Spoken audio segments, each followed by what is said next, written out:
găsit, dragi prieteni, aici pe Tele7 ABC la Psihologia în viața ta. Eu sunt Elena Dobre, psihoterapeutul tău sistemic de familie, cuplu și copil. Alături de mine Teddy Creștin, bun venit!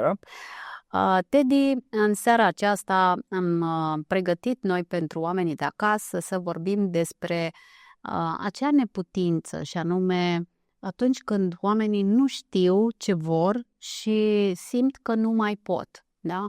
Cum ar suna, nu știu ce vreau, dar știu că nu mai pot.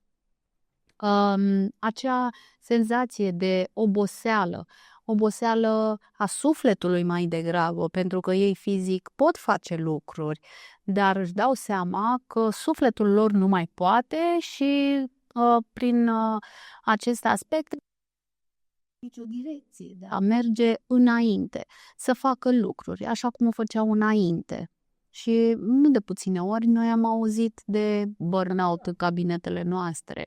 Chiar dacă nu au știut să-i spună burnout, de acea Corect. epuizare, de acea lipsă de dorință, de acea plictiseală, de acea saturație. Exact. Da? Pentru că ei spun treaba asta când vin în cabinete, m-am săturat, nu mai pot. De ce nu mai pot? Pentru că eu eram un om activ, puteam să fac foarte multe lucruri deodată și de ceva timp nu îmi mai vine să fac lucrurile acelea și nici altele noi. Tot ce vine către mine le expediez, trag de mine să fac lucruri și mă simt epuizată. Da? Ce este această oboseală? Hai să transmitem către oamenii de acasă această oboseală sufletească. Am ales noi să vorbim pentru ca dânsii să identifice că de fapt această epuizare care se simte la nivel mult mai profund, da? Vine de undeva. Și mesajul ar fi că nu este vorba despre lene, da? Nici într-un caz, dar despre ce este vorba. Din diferite cauze, care pot fi multiple, apare această deconectare pe toate planurile, de lipsă de sens, de manifestare prin oboseală, prin lipsa satisfacției, prin ceea ce auzim noi la cabinet. Dorm, dar mă scol obosit. Nu mai am absolut nicio răbdare cu nimeni. Nu mai am chef. Nu mă mai bucur de nimic, deși aș avea posibilitățile, dar nu mai doresc. Și nu există, cum să spun eu, o definiție clară a unde e problema. Dar este așa, în general, este o lipsă de satisfacție, de împlinire și oboseală pe toate planurile. Uite, dacă îmi permiți, am să le transmit oamenilor de acasă. Personal, am trăit o intensitate de genul acesta, emoțională, am identificat-o ulterior, și anume când m-am cufundat în activitatea mea, nu mi-am dat seama efectiv că ajunsese să mă epuizeze atât de tare pentru că m-am deconectat de mine. Da? Undeva la o lună, de dimineață până seara, munceam, pur și simplu, eram în cabinet și nu-mi dădeam seama de unde vine acea oboseală. Toată acea ruptură identificată de interiorul meu, de trăirile mele, de minele meu, am identificat-o după o lună de zile când am pus stop, mi-am luat pauză, o săptămână, am zis vreau să dorm, vreau să mă odihnesc și am constatat prin analiza mea proprie și personală, pentru că asta facem și noi, oameni dragi, să știți că și noi suntem oameni și noi trecem prin aceste stări despre care noi vorbim, dacă nu neapărat trecem prin tot parcursul, prin tot procesul acesta, cu siguranță identificăm ce ne-a adus acolo și reușim prin tehnicile pe care noi le livrăm către voi atunci când veniți către noi în cabinete și le punem în practică prin viața noastră, pe viața noastră, da? Și punem stop, ne analizăm, observăm ce a determinat, ce a cauzat și ne încărcăm cu ceea ce noi nu ne-am mai încărcat, da? Fix asta a fost experiența mea. Ulterior, când au mai venit cazuri de acest gen, nu doar că le-am identificat mult mai rapid prin întrebările pe care noi le folosim, pentru că nu avem voie să denumim sau să transmitem oamenilor cuvinte cheie de care dânsii să se lege, astfel încât să zică da, asta este, da? Ci prin întrebări îi ducem la o cauză, către o cauză, ca dânsii să o extragă de acolo și să spună da, acum îmi dau seama când m-ai întrebat de cât timp se întâmplă treaba asta și corelează cu o anumită situație care a declanșat și ei nu au știut când să pună stop, cum să facă, cum să gestioneze. Și acum, către voi cei de acasă, putem să transmitem așa, că momentul în care este identificat de către voi și denumit totodată acela epuizant, nu mai pot și nici nu știu ce vreau, nu știu care mi-e direcția, dar știu că am obosit, mă simt obosit, mă simt slăit de puteri, este fix momentul în care tu să-ți adresezi întrebări, fix așa, când am început să simt treaba asta prima dată. Acum 2 săptămâni. Ce făceai în acele momente? Eram la piață. Mă simțeam obosit, dar nu aveam de ce, pentru că nu aveam decât 1 kilogram de roșii în plasă. Dar simțeam că eu târăsc după mine, exact așa, târăsc după mine greutăți de moară. Și ce ai făcut în momentul acela, am întrebat. Am continuat și mi-am spus, nu mai pot, dar trebuie să pot. Ei bine, această propoziție pe care deseori ne-o spunem, nu mai pot, dar mai pot un pic, să știți că poate fi momentul declanșator al acelui burnout, despre care cu toții ați auzit, acea epuizare sufletească, în care voi v-ați focusat atenția, v-ați centrat pe activități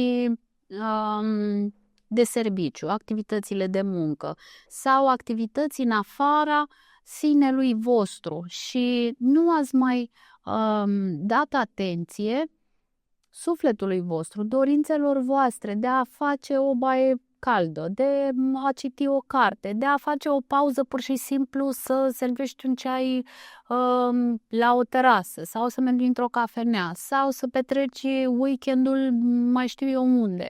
Și ți-ai pus frână de fiecare dată atunci când ai fi vrut să, preferând să te cufunzi în muncă. Ce se întâmplă atunci când nu reușim să identificăm, Teddy? Apare somatizarea.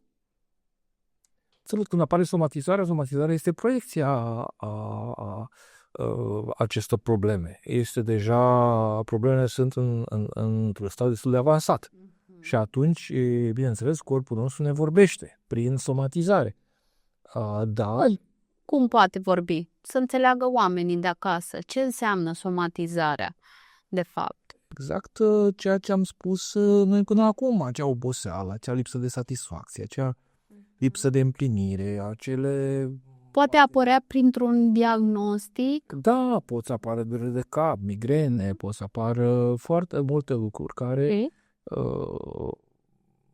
sunt semnale că ceva nu e în regulă. Semnale de alarmă pe care corpul le trage și noi e necesar să ne uităm către ele. Exact. Da? Exact. Pentru a nu ajunge, de fapt, către un diagnostic real, da, pus negru pe alb de către medic. Pentru că de multe ori se întâmplă treaba asta, apar exeme, apar probleme la tranzitul intestinal, acolo unde toate emoțiile se metabolizează, da? În plex, dureri, apăsări în piept, sufocări. De multe ori spunem, am avut un atac de panică, doar că ce să vezi, acelea sunt primele semnale de alarmă către care tu să-ți îndrepți atenția, om drag, și să vezi ce îți cere corpul. Îți cere odihnă corporală, fizică, da? Sau odihnă cognitivă, odihnă emoțională, să iei o pauză de la tot ceea ce implică dăruirea ta emoțională, să îți focusezi, să-ți centrezi atenția către ceva exterior ție și uiți de tine. Pentru că în felul acesta pot apărea acele somatizări, da, simptome, manifestări ale anxietății, da? Ale depresiei, ale atacului de panică, da? Ce apare de fapt înaintea gândurilor anxioase, înaintea depresiei, ele se pot manifesta toate. Da.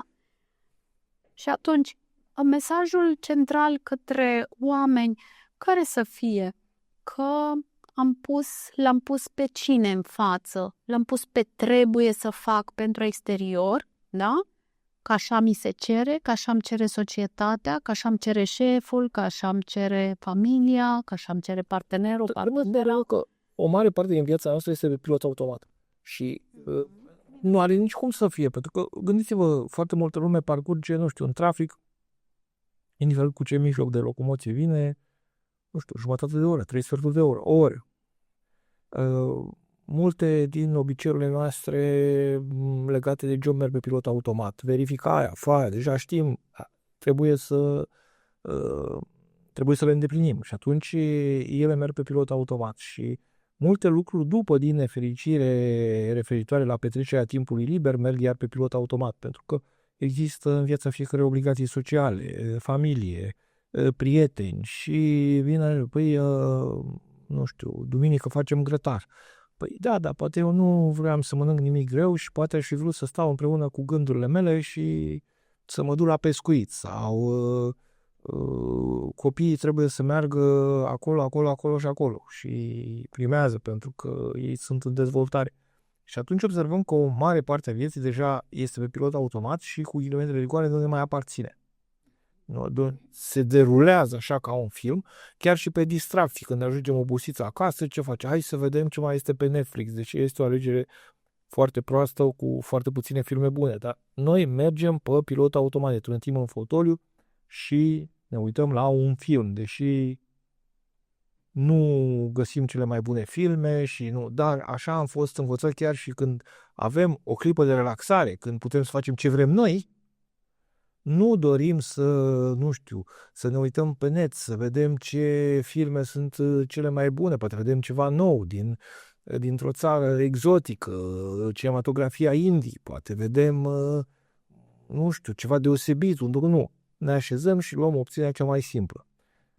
Sigur, asta ar fi singurul avantaj acestei vieți trăite pe pilot automat. Vorbim de scurtături, euristică, vorbim de dorința minții de a alege care e cea mai simplă și nu care e cea mai complicată. Dar toate au un cost și din nefericire ăsta este prețul pe care îl plătim. Este minunat cum ai tradus treaba asta că se întâmplă. Mai exact, este fix acel moment în care noi ne focusăm pe trebuie, mai puțin sau chiar deloc pe vreau și pe simt să. Vreau să, simt să. Da? Am înțeles bine? Ok, și asta aduce în viața noastră pilotul automat, te face să nu mai simți că trăiești în viața ta, te duce către presiune foarte mare pentru a îndeplini acel perfecționism ideologic, da, pe care noi îl trasăm și ne spunem trebuie să ajungem acolo, trebuie să îndeplinim treaba asta, pentru că diverse motive, că noi găsim motive și scuze întotdeauna pentru a ne îndepărta de vreau și simt. De ce? Pentru că vine acel sentiment de vinovăție.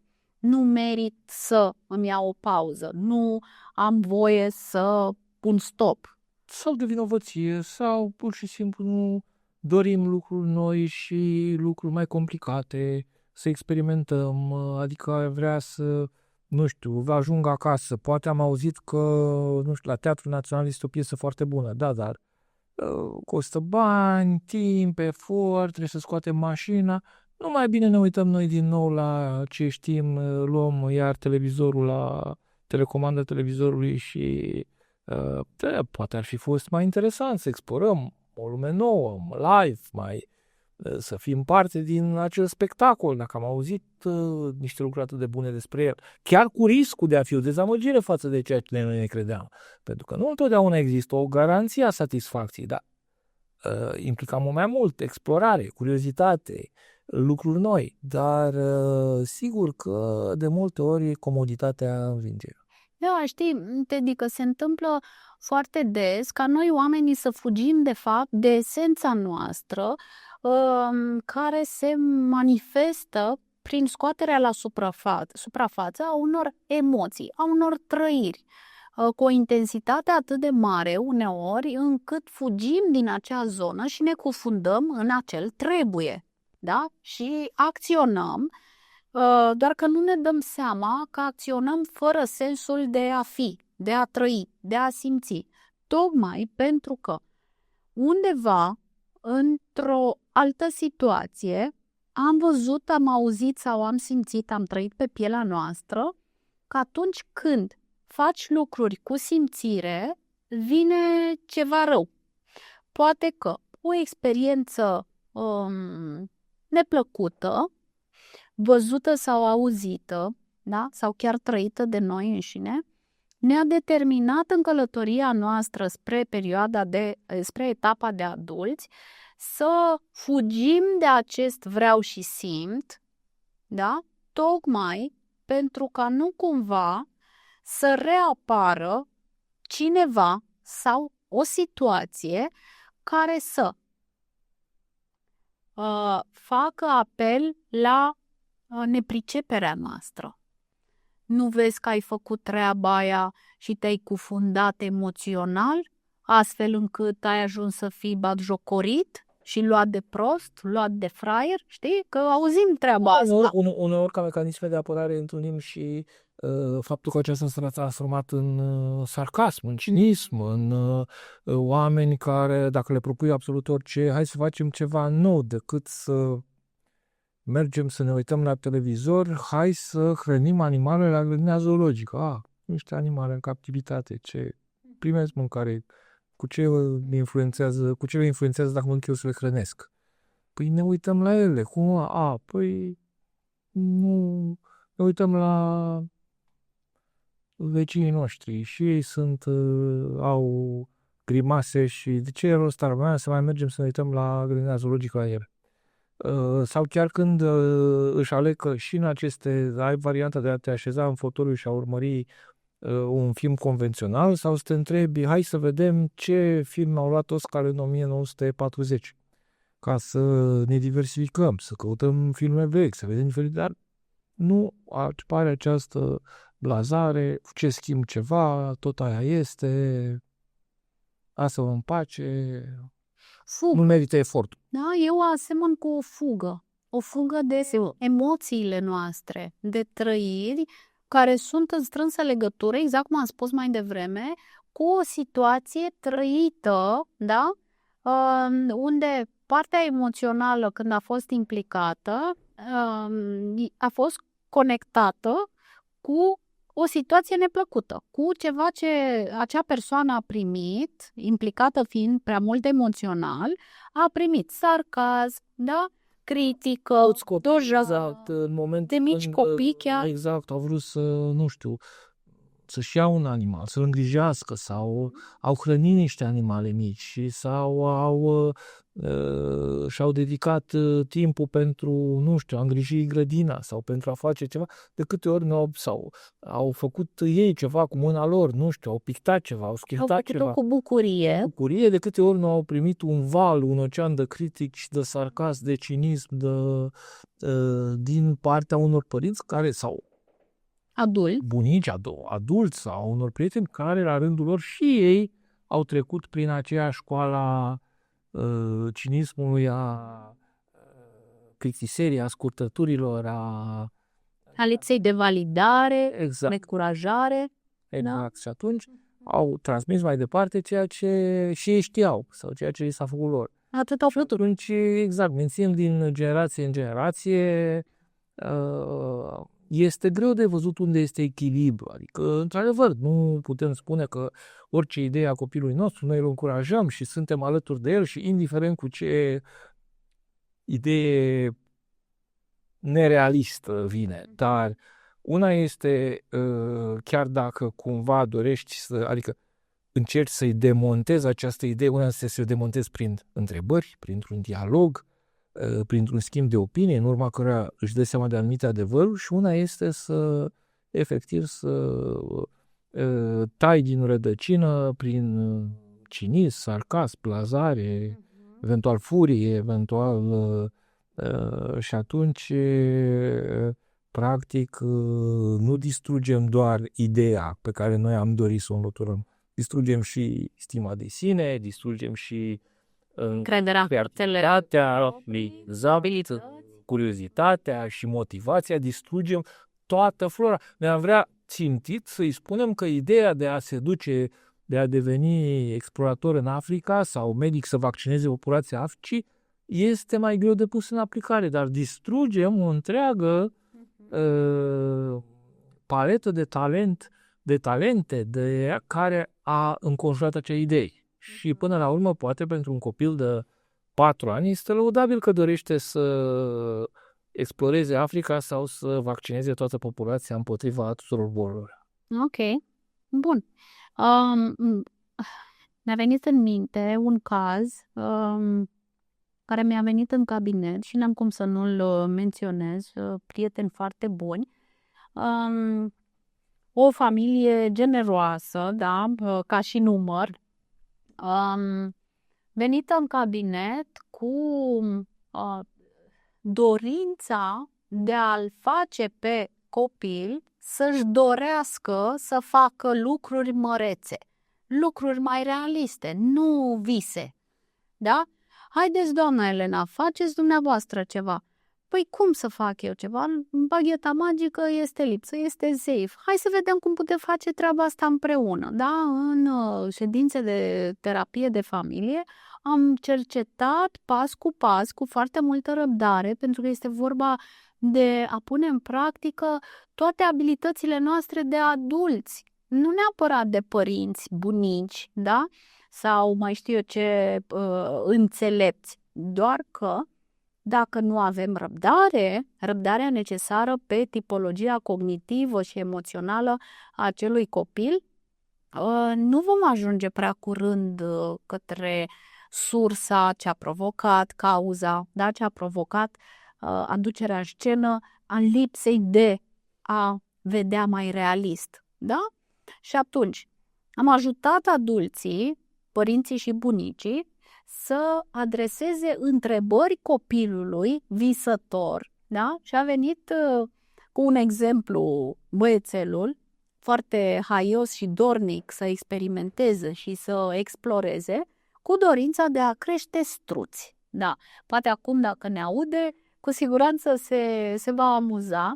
Și atât de entuziasmat era acel băiețel, până în vârsta de 13 ani să fie avut, stăteau la țară și el voia să fie ajutat să crească struți. Că a văzut el pe internet, că a fost ghidat cum să vizioneze filmulețe pe YouTube și într-un filmuleț a văzut el cât de benefic este să desfășori o afacere cu creșterea struților.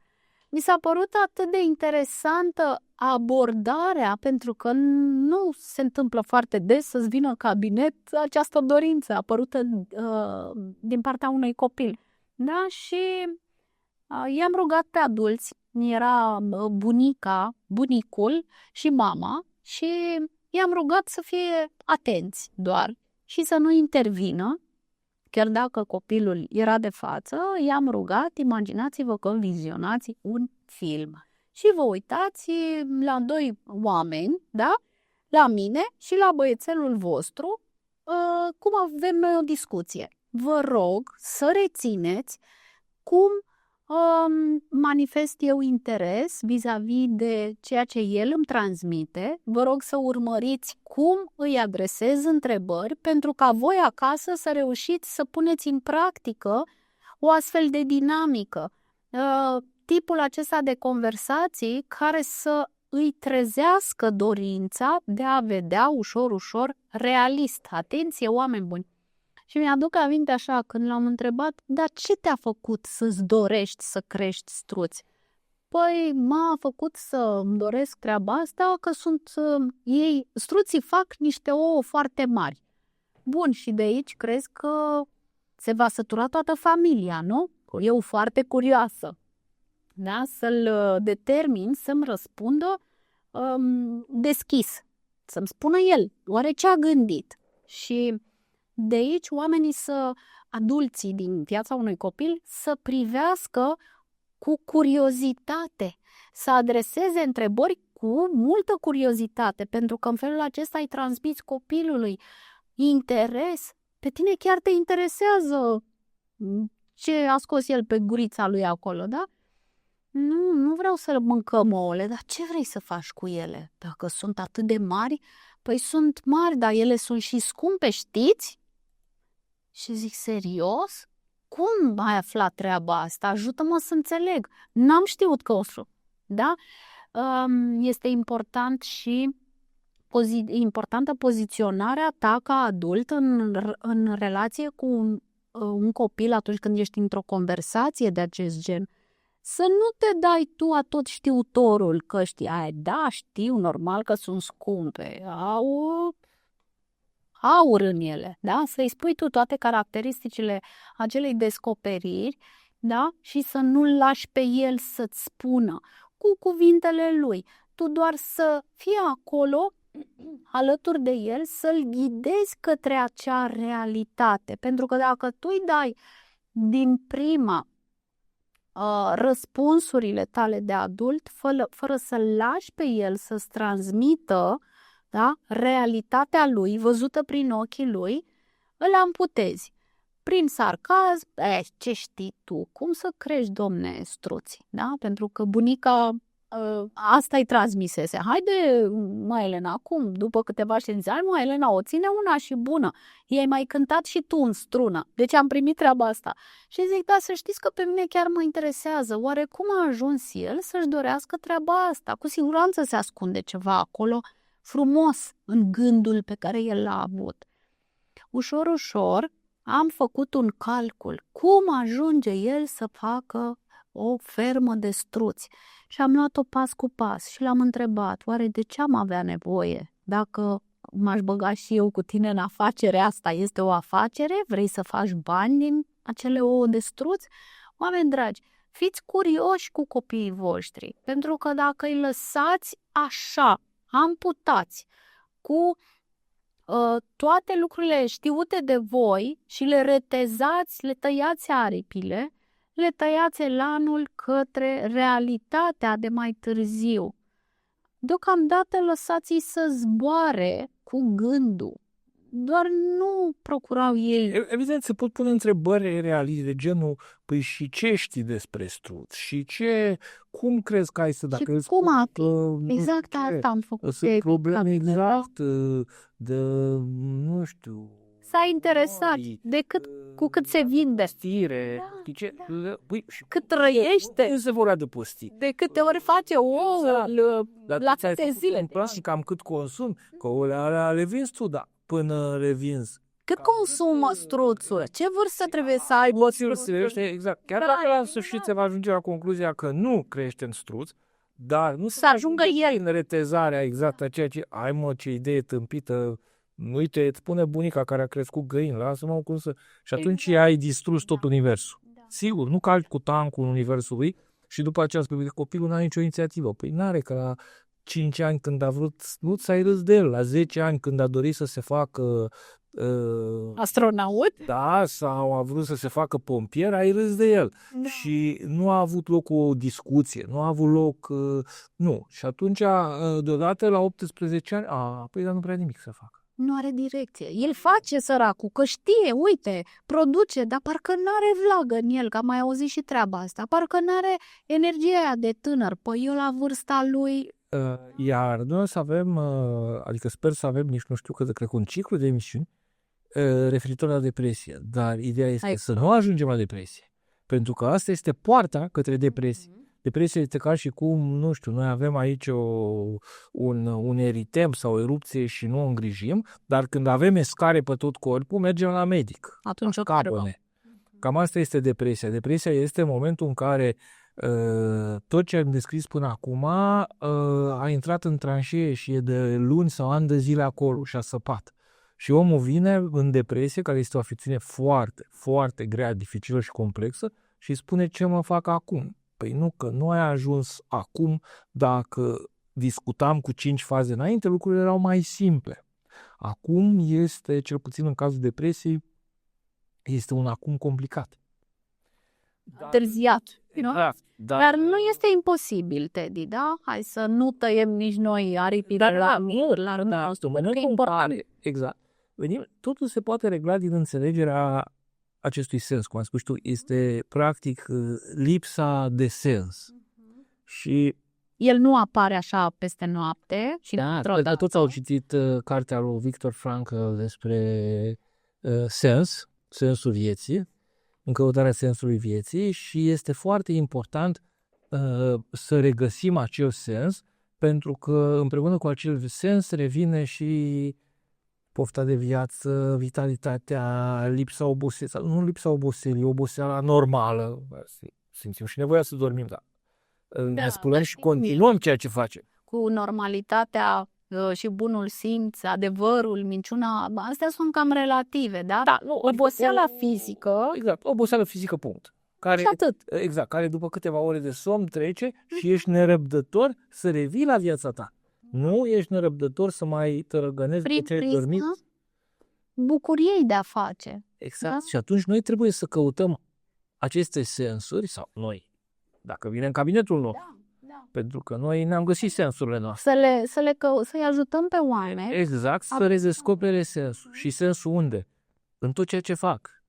Ce le duce bucurie? Sensul în muncă. Bun, se duc la servici. În momentul în care cineva muncește, chiar dacă este pe business-ului, chiar dacă este salariat undeva, munca astăzi ne ocupă cam, aș putea să spun, aproape jumătate din viață. Da. Pentru că vorbim și de deplasări, vorbim și de preocupări. Uneori ajungi acasă și mai stai 2 ore pe laptop ca să... E mult dacă spun un procent de 80%, pentru că eu spre asta tind de multe ori. Să rămânem la 50%, dar jumătate din viața noastră în Statele Unite, chiar sau în Noua Zeelandă, sunt chiar 80% și se definesc așa toată lumea. What do you do for a living? Adică pentru ei asta este caracteristic. După aia... I live for money, exact. I work for money. Exact. În Europa, mă rog, oamenii uneori mai reușesc să scape la 5, să mai dedice și restul vieții. Dar din ceea ce mai vedem și prin filme și din ceea ce am văzut și când am fost în Statele Unite, sunt unii oameni care asta le ocupă, cum ai spus tu, 80%, pentru că trebuie să fie în continuă mișcare. Pentru că succesul naște așteptări și... Dar revenind la ceea ce am spus noi, muncă. Cineva care găsește sensuri în muncă nu poate să fie plictisit, obosit pentru a merge la serviciu. Nu munca obosește o muncă care nu are nicio însemnătate, niciun sens. Când omul se simte o rotiță, când nu se simte respectat, când nu se simte valorizat, simte că ceea ce face el nu este important. Poate nu știu, 2 săptămâni a pus șeful să xeroxeze toate documentele și dosarele și după aceea ele zac într-un colț. 2 săptămâni am muncit că, da, bine, lasă-le, că poate o să le ceară inspecția. 2 săptămâni noi am muncit pentru asta. Și atunci, în momentul în care nu există aceste lucruri, practic jumătate din viața noastră nu are sens. Dar dacă, indiferent ce muncă faci, faptul că ești, nu știu, cele mai minore munci, începând de la ceea ce sunt desconsiderate din nefericire de societate, dar dacă ele au sens, dacă tu găsești o bucurie, o însemnătate, un respect, ceea ce faci tu este util, atunci deja acolo te-ai reconectat și ai sensuri. Da. Evident, putem continua în familie. Ce sensuri mai avem noi în familie? Avem copii, nu avem copii, avem copii, ce vârste au, ce reprezentăm pentru ei, cum... Deci acolo se află a doua paletă de sensuri în relațiile cu prietenii. Câți prieteni mai avem? 1, 2, 8, niciunul. Ce sens avem pentru ei? Ce sens au ei pentru noi? Deci se pot găsi și acolo foarte, foarte multe sensuri. Și evident în ceea ce facem noi. Deci faptul că ajungem în toate emisiunile, cred că ne-am izbit aproape de partea asta, de hobby-uri, să facem ce-i place, dar nu numai când ajungem la hobby, când ajungem la ce ne dorim noi cu adevărat, ajungem la sens. Până atunci, pentru că în momentul în care nu avem sens în job, în carieră, jumătate din viață s-a dus. În momentul în care în familie nu mai avem sensuri, din X motive, nu știu, ne-am certat cu copiii s-au certat cu noi, ne-am certat cu soția, ne-am despărțit.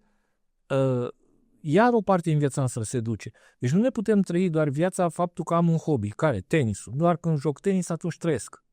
E bun și ăsta, decât zero și asta este o conectare, un sens, dar nu poți să trăiești numai în acele momente când reușești să faci acel hobby care are sens pentru tine. Deci, practic, se reface întreaga plasă a sensurilor ca să ajungem din nou la bucuria vieții, împlinire, de-abia să așteptăm. Omul cel mai fericit e când ajunge într-un loc, de-abia să zice, am ajuns la serviciu, activitate, wow, când plec de la serviciu, mă duc spre casă, câte lucruri am de făcut acolo. În momentul când le-am terminat, acum de-abia așteptam, am o oră liberă, dar în ora aia liberă, că s-au culcat toți de la 12 la 1 până mă culc, câte lucruri mi-am programat să mai fac și atunci ceva. Uite, treaba asta mă duce cu gândul în parenting-ul pus în practică de către proaspeții părinți când își ocupă toată viața cu creșterea copilului. Doar că ce să vezi, eu am văzut asta venind în cabinet, părinți tineri cu copiluți, da? Unul de 2 ani, unul de 6 luni, da? Și epuizați de-a binelea și fiecare pas pe care ei îl făceau, atât în cabinet, în fața mea, cât și în viața lor privată, era cu însoțit, fiecare pas era de și acum iar trebuie să fac asta, iar mă epuizează treaba asta. Aoleu, trebuie să bag și la spălat. Aoleu, trebuie să culc copilul. Trebuie să-i dau să mănânce celuilalt, că a plecat soțul la muncă. Cum mă descurc eu cu amândoi? Dar lasă că o să mă descurc, lasă că o să sun la... Toate aceste, eu le spun voicăreli, dar nu mă aud oamenii, da? Nu fac altceva decât să transmită o energie negativă proaspetelor suflete care sunt pe picior de a zbura și ei cum vor zbura în viață, da? Cu vaiete. Iar trebuie să merg la grădiniță. Oare de ce se întâmplă tantrumurile? Da? Nu zic că eu am găsit răspunsul, dar cum ar fi ca tu, ca și adult, părinte, bunic, adult din viața unui copil, da? Care își formează acum noțiunea de viață, de ce înseamnă activitatea asta, de ce alergă oamenii în stânga și în dreapta, de ce iese fum de acolo de la aragaz, da, știm că ăla e aragazul, de ăla face mâncare, dar de ce mama transpiră, de ce plânge uneori, de ce când vorbește cu tata se aud tonalități ridicate, ce se întâmplă acolo, de ce e atâta tristețe, da? De ce e ceva apăsător? Copilul nu știe să numească și ce să vedem? Că el preia din dinamica asta și o pune în viața lui la nivel de vârstă, cu semenii de vârstă, da? Și ne întrebăm, de ce au copiii tantrumuri atunci când îi ducem la grădiniță să lipesc de picioarele părinților? Nu vreau, nu mă lăsa, nu mă duce. De ce? Pentru că ei întâlnesc un altceva acolo, da? Un entuziasm posibil. De ce să nu ne gândim și pe partea aceasta? Și tot timpul avem senzația că cineva îi face ceva rău copilului nostru și de aceea plânge și nu mai dorește să meargă la grădiniță.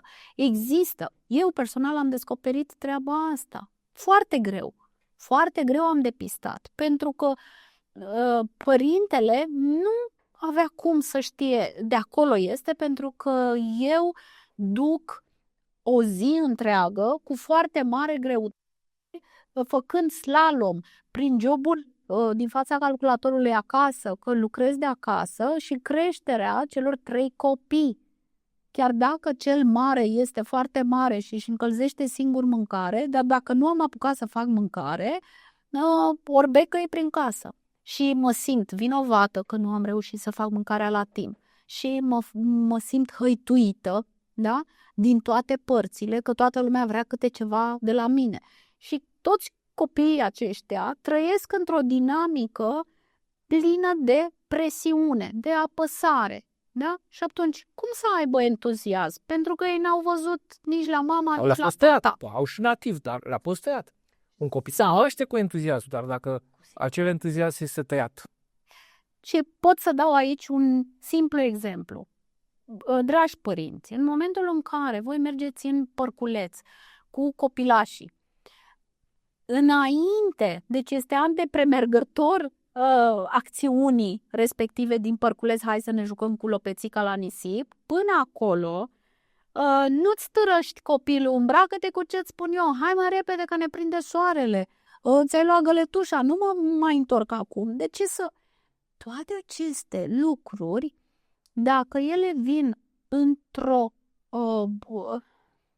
dinamică, agitată, alertă, copilului nu-i pregătești, nu-i faci un preludiu, practic, da? Antepremergător scenei din părculeț, ca el să meargă cu entuziasm. Cum mergeau copiii odată, chiar și noi, așa, într-un picior, la la la la la la. Copilul nu mai merge. Da, și ce-i spui? Aici voiam să ajung, Teddy. Ce-i spune mămica sau tăticul? Merge în parc. Abia aștept să-mi arăți cum vrei să faci castelul astăzi. Abia aștept să ajung acolo cu tine, să ne jucăm și cu ceilalți copilași. Cu siguranță și tu și ceilalți copii vor face castele diferite. Mă primești și pe mine în echipa ta? Cu ce ne îmbrăcăm? Ne echipăm ca niște constructori adevărați? Eu cu ce mă îmbrac? Mă ajuți? Vezi cât entuziasm putem livra unui copilaj cu care noi urmează să desfășurăm o activitate. Hai să facem mâncare acum că am ajuns acasă, burtica noastră este lihnită de foame, suntem niște lupi. Entuziasm în pregătirea hranei. Da? Cam așa, dragi părinți, se manifestă bucuria transmisă din generație în generație sau transmisă, de către adultul din viața copilului care este pregătit să meargă în viață cu bucurie, cu entuziasm, cu dorință de a face, de a trăi, de a vrea, de a simți. Exact cum ai spus tu, să nu se simtă obosit și sufletești, doar fizic. Exact. E și vorba și lucrul acesta trebuie să se întâmple și în conexiunea cu alți oameni. În special în conexiunea copiilor, dar Adler a pus accentul pe Gemeinschaftsgefühl, implicarea socială. Iar aici eu știu pentru că am crescut în România și există o carență clară și o lipsă de implicare socială. Un individualism, domnule, dacă e pe forțe proprii și implicarea e ce-mi pasă mie de alții. Vom vedea că, de fapt, nu-ți pasă, ar trebui să-ți pese de alții pentru că îți pasă de tine. Și gradul de implicare socială, Adler îl considera o măsurare a gradului de sănătate personală. Și atunci, când vom vedea altfel lucrurile și faptul că îi implicăm și conlucrăm cu alții în condiții bune, de fapt ne ajută pe noi, nu pe alții, sau ce-mi pasă mie de alții, e dacă am folosit măcar fraza ce-mi pasă mie de, nu știu, oamenii care trăiesc în China, n-aș spune că e corect, pentru că până la urmă suntem ființe umane, dar aș putea să înțeleg. Dar când întreb ce-mi pasă mie de oamenii cu care lucrez sau cu care sunt vecinii mei, sau deja aici intuim o gândire nesănătoasă care nu ne duce nicăieri bun. Cum adică de ce îmi pasă, tocmai pentru că îmi pasă de mine, îmi pasă și de ei. Pentru că noi trăim împreună și interacționăm la servici, deci este foarte important. Iar un alt lucru, noi presupunem că în momentul când cineva ajunge adult, numim adult o persoană care și-a conștientizat și și-a depășit traumele. Nu o persoană care doar a înaintat în vârstă și arată buletinul cât ai, 30 de ani, ești adult, 40, 50. Nu. Jung spunea chiar de viața după 40, probabil aproximat că până în 40 e un termen rezonabil pentru a-ți depăși aceste traume. Pentru că dacă le-ai ținut în tine, lucru care se întâmplă la marea majoritate a adulților, nu să le rezolve, nici măcar să vorbească despre ele, din cauza rușinii, vinovăției, a sentimentului de vinovăție. Multe persoane nici nu ajung măcar să intre la în aceste traume și doar le țin cu ei, le-au închis acolo, le-au izolat, crezând că lasă, s-au întâmplat de mult, sunt bine închise, din rost să mai discutăm despre ele. Și conștientizarea lor în primul rând și după aceea rezolvarea, cred că, nu știu, parcă am avut o emisiune, dacă nu ar trebui să avem despre traume, face parte din... pentru că s-ar putea să ajungem la niște simptome de genul de burnout, de genul de schise, la care să contribuie și anumite traume pe care le-am zigilat, s-a întâmplat la 5 ani, s-a întâmplat la 7 ani, gata, s-a terminat, de atunci au trecut, nu s-a mai repetat. Nu, păi. Da, dar a rămas acolo, a rămas incandescentă pentru că n-ai vorbit cu nimeni despre ea, pentru că nu ai rezolvat-o, pentru că nu ai depășit-o. Și, într-adevăr, singurul lucru ce ai făcut, ai pus-o acolo undeva bine, dar este bine ascunsă, dar este din nefericire fierbinte sau are legătură cu ceea ce trăiești tu în prezent. Perfect adevărat și tare mi-aș dori ca emisiunea următoare să vorbim despre această traumă care are legătură cu lipsa de libertate de a decide, de a avea voie, da? Să vrei, să-ți dorești, să exprimi ceea ce îți dorești și cum să faci treaba asta. Da? Și atunci, pornind de la acel exemplu cu struții, n-ai voie să ai vise, da? Care la prima vedere par nerealiste, da? Lipsite de realitate. Tăierea aripilor pot conduce către traume manifestate în perioada adultă prin devenim furioși, nervoși, irascibili, în momentul în care suntem conectați cu dorința unui membru din familie, al partenerului, a partenerei, de ce nu? Pentru că se întâmplă treaba asta după o perioadă de când cei doi se căsătoresc sau se mută împreună, bărbatul sau femeia când își aude partenerul, partenera, dar vreau să petrecem mai mult timp împreună, să vorbim despre pasiunile noastre sau să vorbim, să facem planuri. Ai, dragă, ce e asta? Ce mă torturezi atâta cu atâta vorbă? Lasă-mă în pace. Ceva din trecutul lui vorbește acolo. Irascibilitatea aceasta este manifestată dintr-o conexiune cu un ceva întâmplat de foarte de mult, nu neapărat asta, dar am făcut o paralelă acum. Și revin, Da? nerezolvat. Nerezolvată, Nerezolvat. băgată sub preș. Exact. Da? Și atunci explodează acum când chiar foarte bine să vorbim despre asta. Și ultima idee despre aceste sensuri, încununarea sunt sensurile din viitor. Dar ca să ajungem la viitor, vorbim de rezolvarea trecutului, a traumelor din trecut, depășirea lor, vorbim de reconectarea în prezent, lăsăm viitorul, avem sens la muncă, avem sens în relațiile cu prietenii, avem sens în relațiile cu familia noastră, avem sens când ne petrecem timpul liber, ce facem în el. Da, avem peste tot o plasă de sensuri și atunci putem proiecta și pe viitor.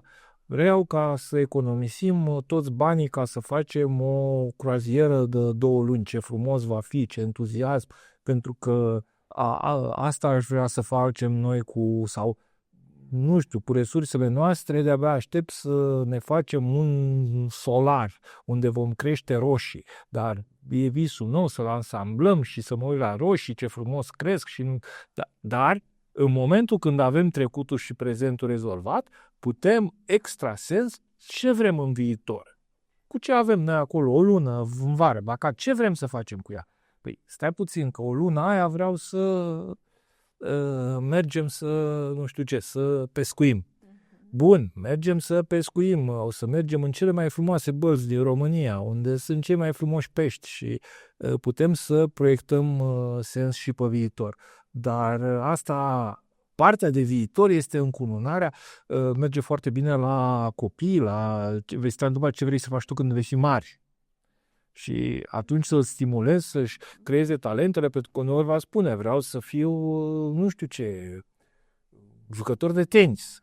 Frumos, dar pe lângă abilități sportive și tu știi câte lucruri ce să gestioneze un jucător de tenis? Păi nu știu. Păi dar trebuie să știe foarte multe despre sănătate, alimentație, că uite ce s-a întâmplat cu Simona Halep, că nu doar echipa ta trebuie să știe, da, și tu trebuie să știi ce să ceri de la echipa ta, da? Da, pe de aia trebuie să înveți biologie, de aia trebuie să înveți foarte mult administrarea afacerilor, foarte că, într-adevăr, o să ai oameni care lucrezi, dar trebuie să știi ce limbaj trebuie un tenismen. Nu este doar un om care se duce și dă cu o rachetă bine în minge. Un tenismen este un om care lucrează cu echipa lui.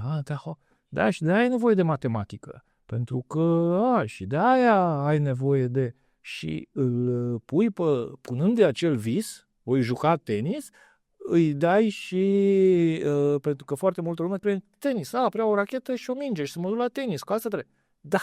Da, ce vrei tu să ai? Un tenisman. Hai să citim și noi biografii de tenismeni internaționali, hai să vedem ce multe alte talente sunt necesare pentru a fi un mare jucător de tenis.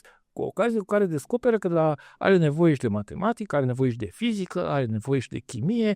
De ce? Că vrea să înțeleagă mai multe lucruri despre procesele din corp, despre strategie, despre ce se întâmplă acolo, despre faptul că tenisul este un joc al strategiei și al minții și al cooperării, nu doar al cine este dă mai bine cu racheta minge sau cine are mai multă cine are o condiție fizică mai bună. Este de apreciat faptul că ceea ce noi vedem la tinerii, la adolescenții, la copiii de azi și nu ne place, este important că am aflat, da, nu doar prin intermediul emisiunii de astăzi, cum să ne uităm la ceea ce fac, la ceea ce transmit, la ceea ce simt adulții din viața acelor copii, tineri, adolescenți, da?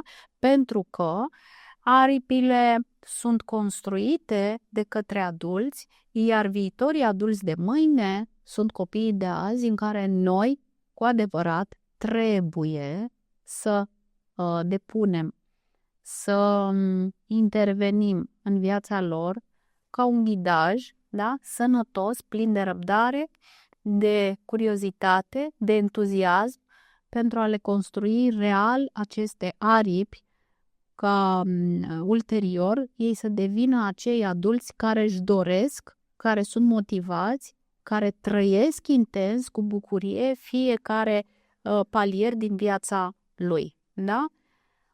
Așadar, dragilor, cam atât pentru astăzi. până data viitoare,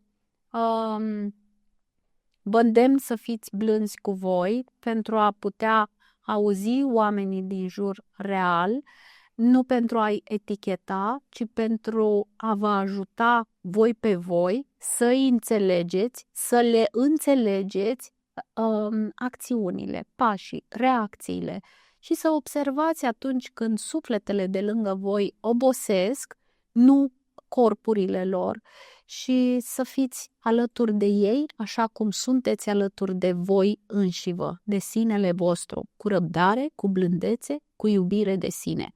Vă îmbrățișez cu inima și să aveți o seară cumpătată, echilibrată, liniștită, fix, de fapt, așa cum vă doriți voi sau cum aveți nevoie pentru sufletele voastre. Toate cele bune!